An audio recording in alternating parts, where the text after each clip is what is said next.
everybody. Good afternoon. Happy Monday. Happy St. Patrick's Day. I see a lot of us are very festive in our green. Peter Ducey, I like it. First today, I want to address the devastating tornadoes and storms that have impacted many states throughout the South and the Midwest. As of this morning, more than 40 innocent lives have been lost, and many communities have been totally destroyed. The president has been actively monitoring the situation, and the Trump administration is engaged with governors and local officials to restore affected communities and livelihoods. Everyone impacted is in our prayers, and President Trump is fully prepared to assist state and local officials as they recover from the horrific damage. The president has had a very busy weekend, making our country and the world a much safer place. President Trump ordered decisive military action against the Houthi terrorists in Yemen. These Houthi terrorists have engaged in piracy, violence, and terrorism against American ships for years under the Biden administration, costing billions of dollars and putting innocent lives at risk. Joe Biden's pathetic weakness invited these unacceptable attacks. But there's a new sheriff in town, and his name is Donald Trump. And the world is officially on notice.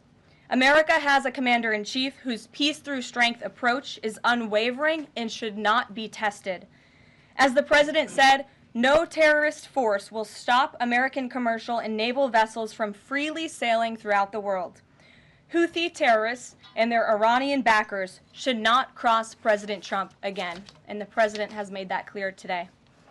On another important matter, President Trump signed a proclamation invoking the Alien Enemies Act regarding the invasion of the United States by the foreign terrorist organization Tren de Aragua. At the president's direction, the Department of Homeland Security carried out a counter-terrorism operation deporting nearly 200 violent Tren de Aragua terrorists, which will save countless American lives.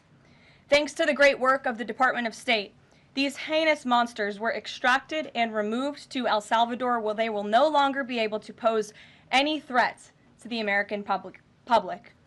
Tren de Aragua is one of the most ruthless terrorist gangs in the world, and they are responsible for some of the most heinous crimes that have occurred in our nation's history in recent years, including the savage murders of beautiful Laken Riley and Jocelyn Nungray. President Trump promised Laken and Jocelyn's families during his campaign that he would demand justice for their beautiful girls, and that's exactly what he did. As the president acknowledged during his inaugural address on January 20th, he pledged to invoke this act, and he has no higher responsibility than to defend our country from threats and invasions.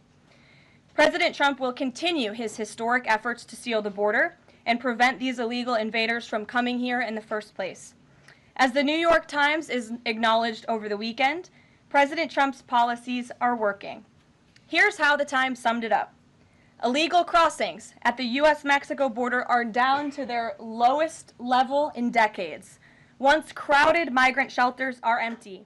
Instead of heading north, people stranded in Mexico are starting to return home in bigger numbers. The border is almost unrecognizable from just a couple of years ago, when hundreds of thousands of people from around the world were crossing into the United States every month in scenes of chaos and upheaval. This is the Trump effect in action. And again, those are the words from the New York Times. We didn't need a border security bill. We just needed President Trump. All of these actions taken together are contributing to a wave of optimism about the direction of our great country. According to brand new polling from NBC News, more registered voters say the United States is heading in the right direction than at any point since early 2004. Americans support President Trump's common sense approach that's getting our country back on track in record time. Meanwhile, the president's critics can't say the same. That same new NBC poll also found that the Democrat Party has reached an all-time low in popularity. It turns out when you let your hatred of President Trump get in the way of doing what is best for America, the people reject you. Who would have thought? Joining us today in our new media seat is Kelly Meyer. She is a White House correspondent with News Nation. News Nation started in 2021 and is one of America's fastest growing cable news networks with a focus on news for all of America. It's part of a larger ecosystem. Nexstar, which is home to News Nation, the political website The Hill, the broadcast network The CW, and local Nexstar stations. With that, kick us off, please, Kelly. Thank you, Karoline. What do you say to Americans who want safe streets but are concerned due process is being violated? The president is using every lever of his executive authority and his constitutional authority within the bounds of the immigration laws of our country to ensure that our streets are safer for law-abiding American citizens. And this administration is focused on detaining, arresting, and deporting illegal criminal aliens. And as you saw this past weekend, the president used his authority under the Alien Enemies Act to deport foreign terrorists. Tren de Aragua is now a designated foreign terrorist organization. And as I said, there were nearly 200 Tren de Aragua members who were sent to El Salvador this weekend. Countless lives will be saved because of this action. And if you talk to the families, the Angel families, as I mentioned, Blake and Riley and Jocelyn Nungray, they understand the grave cost of life at the hands of these illegal terrorists. And the president is proud to deliver on that promise for them. And just to follow up on that, this will be challenged later today in the courts. Does the president, does this allow him to defy the court order without having this the checks and balances and the separation of power? No. In fact, this administration acted within the confines of the law, again, within the president's constitutional authority and under the authority granted to him under the Alien Enemies Act. We are quite confident in that, and we are wholly confident that we are going to win this case in court. Peter. Thank you, Caroline. If you guys can't send 200 Tren de Aragua terrorists at a time to El Salvador, where are you going to send them instead? It's a very good question. You'd have to ask the courts and the people on the left who are trying to fight this administration for doing the business that this president sought out to do, which is to deport these foreign terrorists. And we're very grateful to President Bukele and to El Salvador for accepting these heinous monsters where they will face justice. And if these guys are terrorists at war with the United States, is President Trump considering anything more lethal to address them than just sticking them on a plane somewhere else? Well, it sounded like you had a little bit of curiosity in the premise of your question, so I want to address it. These are designated foreign terrorists. The president signed a proclamation on February 20th, 2025, designating TDA as a foreign terrorist organization that was in consultation with the Attorney General and the Secretary of Treasury. That was pursuant to 8 U.S. Code 1189. The president has the right to do that, and I think nobody would argue that Tren de Aragua should be designated a foreign terrorist organization. If you want to have that argument, I'm happy to do it. These are heinous monsters, rapists, murderers, kidnappers, sexual assaulters, predators who have no right to be in this country, and they must be held accountable. And something different. There is now a member of the European Parliament from France who does not think the U.S. represents the values of the Statue of Liberty anymore. They want the Statue of Liberty back. So is President Trump going to send the Statue of Liberty back to France? Absolutely not. And my advice to that unnamed low-level French politician would be to remind them that it's only because of the United States of America that the French are not speaking German right now. So they should be very grateful to our great country. Kelly. Is the administration prepared to give the court what it wants in terms of the time of the flights that departed, that went to El Salvador, and some of those details that the judge is asking for in trying to determine the timing? Clearly, the 5 named individuals were not deported in compliance, but looking more broadly, wanting to know about the timing of flights and so forth, because the verbal order did say turn around the flights if there's an issue. So is the administration prepared to provide that information? I'm prepared to provide it right now. All of the planes that were subject to the written order, the judge's written order, took off before the order was entered in the courtroom on Saturday, and the administration will, of course, be happily answering all of those questions that the judge poses in court later today. And for people who have due process questions about making certain that there wasn't anyone who was swept up who did not meet the criteria that you laid out, is there a way for the administration to provide more detail about how that was determined, who the individuals were that met this deportation order. Yes, I can assure the American people, the Border Patrol and ICE and the Department of Homeland Security are sure about the identities of the individuals who were on these planes and the threat that they pose to our homeland. They take this incredibly seriously. They are putting their lives on the line to deport these designated terrorists from our country, and they should be trusted to do that. And that's exactly what the American people elected this president to do. Thanks, Caroline. Just to follow up on that then, so you're saying definitively that the administration can prove everyone that was put on those flights to El Salvador was either a member of Tren de Aragua, MS-13, or some other entity? We've already provided the breakdown in the effort of transparency about the 261 illegal aliens who were deported. 137 of those were deported under the Alien Enemies Act. 101 of those were Venezuelans removed via Title VIII, which, as you know, are just regular immigration proceedings. And 23 of them were MS-13 Salvadorian gang members. There were also 2 MS-13 ringleaders as part of that group of 23 who President Bukele particularly expressed his gratitude for their return so he can demand justice in his home country. Jennifer. Just follow, what criteria, though, other than, say, tattoos or maybe being in the wrong place at the wrong time, are they using to determine that someone is actually a member of one of these organizations? Intelligence and the men and women on the ground in the interior of our country who are finally being allowed to do their jobs. Their hands were tied under the previous administration, and as I said, they take their jobs very seriously. They should be trusted and respected by the American public with this operation, and of course, as I said to Kelly, the administration will provide all details to the questions that the court poses. Jennifer. One more follow-up on that. Can you say how much the U.S. is paying El Salvador to imprison these Venezuelans? And then a different question on Russia. I was wondering if you could give us an update on the ceasefire negotiations, and is there anything you can share on the list that Putin passed along to President Trump for the things he's requesting?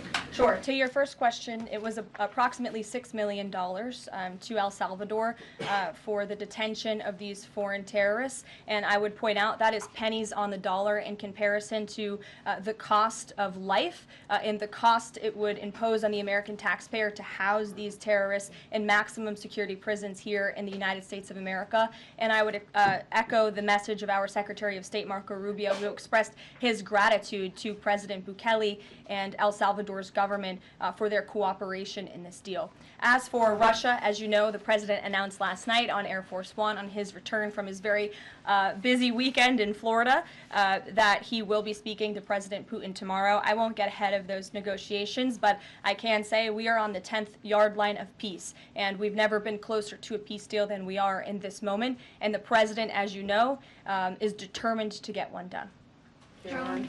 Sure, Caitlin. I have 2 questions for you. One on the flights, but first on the president's post overnight, saying that the pardons that were issued by President Biden preemptively to members of the January 6th committee, that they're now null and void. Have attorneys here at the White House told President Trump that he has the legal authority to undo a pardon simply because it was signed by auto pen, as he said? The president was begging the question that I think a lot of journalists in this room should be asking about whether or not the former president of the United States, who I think we can all finally agree was cognitively impaired. I know it took people some time to finally admit that, but we all know that to be true, as evidenced by his disastrous debate performance against President Trump during the campaign. I digress on that. But the president was raising the point that did the president even know about these pardons? Was his legal signature used without his consent or knowledge? And that's not just the president or me raising those questions, Caitlin. According to the New York Post, there are Biden officials from the previous White House who raised those questions and wondered if the president was even consulted about his legally binding signature being signed onto documents. And so I think it's a question that everybody in this room should be looking into, because certainly that would propose perhaps criminal or illegal behavior if staff members were signing the President of the United States autograph without his consent. Biden is on the record talking about issuing preemptive pardons to these people. But was he aware of his signature being used on every single pardon? That's a question you should ask the Biden Is White there any House. evidence on that he wasn't aware of it? You're a reporter. You should find out. Okay, Sean. on the flights, so I have a question on the timeline of the flights. You keep talking about the judge's written order, which hit the docket Saturday night at about 7:26 p.m., but he issued a verbal order before that at about 6:45 and 6:48 p.m. based on the court hearing, a verbal order from the bench. Does the White House feel the need to comply with a verbal order from this judge? Again, as I said, all of the planes subject to the written order of this judge departed U.S. soil, U.S. territory before the judge's written order. But what about the verbal order, which of course carries the same legal weight as a written order, and said for the planes to turn around if they were Well, in the air? there's actually questions about whether a verbal order carries the same weight as a legal order, as a written order, and our lawyers are determined to ask and answer those questions in court. Sean. Hey, so on Friday, the president suggested at length that it should be illegal to criticize judges, but he has repeatedly criticized judges who rule against him, and Elon Musk is calling for impeachment of judges who have opposed the administration. So how are those two things not in conflict? I have not heard the president talk about impeaching judges. I know you mentioned Mr. Musk's tweet, but I have not heard the president of the United States ask that. Mary. Hey, thanks, Caroline. I wanted to ask about this video I saw this morning set to the tune of, I believe, Closing Time, about deportations of illegal migrants. What's the strategy behind the White House's videos they've been putting out on this, and can you kind of talk us through the thinking on these videos? Sure. I think the White House and our entire government clearly is leaning into the message of this president. And we are unafraid to double down and to take responsibility and ownership of the serious decisions that are being made. The president was elected with an overwhelming mandate to launch the largest mass deportation campaign in American history, and that's exactly what he is doing. And to this very day, we are now, I think, 56 or 7 days into the administration by my count. The president still receives an overwhelming public support for the policies that he is enacting. So we are unafraid to message effectively what the president is doing on a daily basis to make our communities safer. And the specific video you referenced, I think it sums up our immigration policy pretty well. You don't have to go home, but you can't stay here. Go ahead. Thanks, Caroline. I have two questions. First, will President Trump put sanctions on Russia if the talks on Tuesday don't go as hoped? And secondly, have any illegal immigrants self-deported through CBP home yet? To your first question, it's something the president has floated, and certainly he's willing to do if necessary. I don't have anything to read out, and I would never get ahead of the president on such a serious decision. To your second question about the CBP Home app, I would have to check in with the Department of Homeland Security, but it's a great question, and we're very proud to repurpose this app, which the Biden administration abused to facilitate the mass illegal entry of illegal immigrants into our country. It was like a fast pass at Disneyland. That's not happening under this administration. We are encouraging illegal immigrants to actively self-deport to maybe save themselves from being in one of these fun videos. Sure. John, good to see you. Thank you. After President Trump strafe-bombed the Houthis yesterday, he said that if they retaliate, he was going to personally hold Iran accountable for that. Holding them accountable, what would that look like?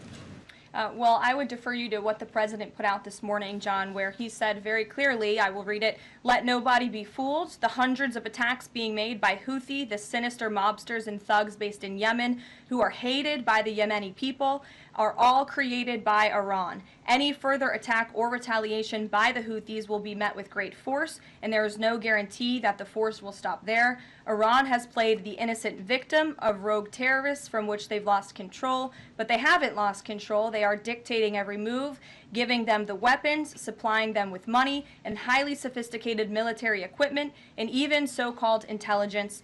Every shot fired by the Houthis will be looked upon from this point forward as being a shot fired from the weapons and leadership of Iran. And Iran will be held responsible and suffer the consequences, and those consequences will be dire." That is a statement from the President of the United States just moments ago. I have nothing additional to share, but our message to Iran is you better take this president seriously, and I think the Houthis learned that the hard way this past weekend. As I said in my opening remarks, there's a new sheriff in town, and this president is not just going to sit on his hands and allow terrorists to launch attacks on commercial vessels and U.S. naval ships. Those actions will not be tolerated.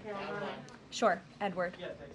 Caroline, on the economy. So after mostly a down week last week in the economy, you've been very vocal, as well as other cabinet members, about how we're in a transition and about how this economic transition, and there's a plan, a long-term plan for tariffs on this. How concerned is the president that the markets and Americans, for lack of a better term, will freak out over these tariffs and be concerned about a long-term plan? Sure. I think I've answered this question respectfully, Edward. We are in a period of transition. The president has made that clear. He also has made his belief in tariffs and what they will do for our great country clear, restoring wealth back to our country. And if you look at the president's first-term economic formula, massive deregulation, tax cuts, lowering the cost of living with an energy boom, which the American people can expect soon. Wall Street and Main Street should both be assured by what President Trump did in his first term. It's the exact same formula. In fact, I would argue it's even better this time around. And if you look at some of the economic indicators in the last week, the latest CPI report last week beat expectations. Inflation is cooling. Core inflation dropped for the first time in 4 months. The national average of the price of gas is down 42 cents from 1 year ago. And there was also a new report out this morning about wholesale egg prices. They continue to fall. A dozen eggs are now $3.10 cheaper since January 24th. First, that's a 47% decrease overall. So I think the American people do have great reason to be optimistic about this economy. And as I've said repeatedly, it continues to be true. The administration has a whole of government effort to fix the economic mess created by Biden. So the president's pointed to that April 2nd tariff deadline, so to speak. Is the tariff back and forth sort of done now? We're just all looking towards April 2nd? Well, I think the president would tell you that all options are always on the table, and he's always ready to respond if he feels the United States is being unfairly treated by our allies and also our competitors around the world. But yes, the April 2nd day is a big day for the country, as the president has said. Reciprocal tariffs will go into effect. We'll have more details on that as the date nears, but our entire trade team, Secretary Lutnick, Secretary Bessent, the vice president has been quite involved in these talks and discussions as well about what that will look like. And the president, as you always do, you will hear from him directly on it. Deborah Saunders, how are you? Fine. How are you doing, Karoline? Good, thanks. Former pardon attorney Elizabeth Boyer believes she was fired for refusing to sign off on a move to restore gun rights to actor Mel Gibson. DOJ's Todd Blanche says no. But I want to know, is the administration dedicated to restoring gun rights to felons who served their times? I ask this because I've talked to people who were pardoned. They felt that was important. Of course, this isn't necessarily for a pardon. What is the president's thinking on this issue? After you've served your sentence, should you have gun rights? It's an important question. It is one I have not spoken to the president about on his views, but I will take it to him this afternoon. I will tell him you asked, and we will get you an answer. You're welcome. Jonathan. Thanks a lot, Caroline. A question for you regarding the administration complying with judges' orders. I want to ask about an administration spokesperson who's the border czar, Tom Homan. He was on Fox News. We love Tom Homan. And he was talking about the deportations, and he said the following. He said, "We're not stopping. I don't care what the judges think," which seems to me, just reading that, that you don't care what orders come from the federal bench. Is that the case? Can you clarify that, please? Well, I think since you just quoted Tom, I'll quote Tom. He said, "I don't care what the judges think, but I can assure you that the administration is complying with the court order." And as I've said repeatedly from this podium, all of the flights that were subject to the judge's written order departed before the written order, and we are prepared to make that case in court later this afternoon. And then if I could, on Russia, the president, as you pointed out, Caroline, made some remarks on Air Force One coming back from Florida, and he seemed to indicate that the conversation tomorrow concerns essentially dividing up assets, dividing up territory associated with the war in Ukraine. Has President Zelensky given President Trump that authority? Is that what is going to take place tomorrow? Well, as you know, the president and his entire national security team have been engaged directly with President Zelensky and the Ukrainian team, and that has been part of the discussion between the president's team and the Ukrainians. As for where those lines will be drawn or any specifics, I am not going to get into that from this podium. It would be unwise for me to get ahead of the president's call with President Putin tomorrow. But again, I can assure you, in the effort of transparency, as this president always does, you will hear from him or one of us directly after that phone call tomorrow. Reagan. Thank you, Caroline. There's a lot of focus on the judicial branch right now. The president has about 40 judicial appointments that he could make at this moment. Do you have an update on what the timeline would look like for those judicial appointments? And does the president have a list of potential nominees that he's vetting? I do not have an update on a timeline, nor do I have a list, but I can certainly have our team gather that for you and provide it. You're welcome. Sure. Go ahead. Sure. Thank you, Caroline. So the president is visiting the Kennedy Center this afternoon to attend a board meeting.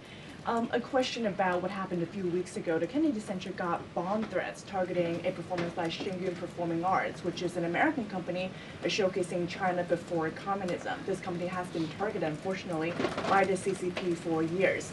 I'm wondering if this administration has a response to this, and also as the president is putting an emphasis on arts and culture, what's the administration's message to potentially foreign state actors who are trying to disrupt that in the U.S.? Don't disrupt it. This administration will take that very seriously and hold you accountable. We obviously condemn any violence or threats of violence against American institutions. And the president will be traveling to the Kennedy Center later this afternoon. I look forward to going with him. As you know, he is now the chairman of the board of the Kennedy Center, where he hopes to restore arts and culture that embrace American tradition, don't disparage it, as we have unfortunately seen over the past several years. The president will be doing a tour of the center. In his business developer mind, I'm sure he will make some recommendations on how the center itself can be improved, but also will be discussing perhaps some future plays and musicals and theatrical programs that the center will be hosting under his new leadership and the board's new leadership. Daniel. Will the president be discussing with Putin tomorrow the future of Volodymyr Zelensky, sort of a follow-up to John's question? Again, I've been asked and answered this question now. I'm not going to get ahead of the president's discussion tomorrow, but after the phone call takes place, I can certainly provide a readout. Daniel. Caroline, thank you so much. You mentioned earlier in the briefing that you guys are at the 10-yard line of peace. Given the amount of progress that you've made in such a short amount of time, is that an indictment of the previous administration's foreign policy stance, and is it just more proof that you need to talk to people to sort of get things done? I think so. I think the previous administration is the reason this war began. As President Trump often says, this war would have never started if he were still in office. It only started because of the incompetence and the weakness of the previous administration, and President Trump is very proud of the progress that he and his team have made in such a short amount of time, and hopefully tomorrow that progress will move forward. Sure. Thanks. There have been some media reports just in the last few hours that the administration has decided to withdraw from the International Center for the Prosecution of the Crime of Aggression against Ukraine, which is designed to hold Putin accountable for war crimes. Are you able to confirm that? And if that has occurred, why has that occurred? I'm not able to confirm it because I have not heard that. I will caution, I know there have been many inaccurate and misleading reports from Reuters lately, so I would caution anybody taking that seriously, but I can check in and get back to you. Great, thanks, Caroline. Is it the president's belief that the Justice Department should be investigating members of the January 6th Select Committee? Is he directing the DOJ to do that? As the president made it very clear in his address on Friday, I believe some of you were there, I was there, he made his vision for what he would like to see of the Department of Justice very clear, but he said that he has appointed great people in Attorney General Pam Bondi and also in our FBI Director Kash Patel to do what they think is best for our justice system and to stop the weaponization of justice that we saw under the previous administration against not just President Trump but his supporters as well. We want to restore the Department of Justice to an institution that focuses on fighting law and order and crime and putting real criminals behind bars, not targeting Americans because of their religion or their political speech. We saw that under the previous administration, and it's unacceptable to this president. And just to follow up really quickly on just Homan's comments from earlier, a few weeks ago in the Oval Office, the president said he will always abide by the courts. We heard what Tom Homan said earlier today. So I'm only asking just to be clear for the American people. It is the administration's belief that they will that you feel like you are bound to comply by the judge's orders? We are complying with the judge's orders. Question on the storm. Sure. What role does the president see for FEMA with these storms? He's talking about getting rid of FEMA, states handling their own disasters. Does he plan to change how the federal government responds to these storms? There hasn't been a change yet. That doesn't mean there couldn't be in the future. But as of right now, the president, the entire administration are actively monitoring the storms, as I said. In fact, before I came down here, there was an email note in my inbox from the Department of Homeland Security on what they are actually doing state by state across the board. So rest assured, Secretary Noem and her team is on it, and I would defer you to the Department of Homeland Security for any further details. One more question. The president referenced power plants with a conversation with Vladimir Putin. What is he referring to with power plants? What is that? There's a power plant that is on the border of Russia and Ukraine that was up for discussion with Yudressa in his call with Putin tomorrow. The nuclear plant. Correct. Okay. Yes. Do you have a question? Yes. Okay. I wanted to ask you if you would be releasing more granular data about the people who were sent to El Salvador this week. Particularly, will you be releasing their names?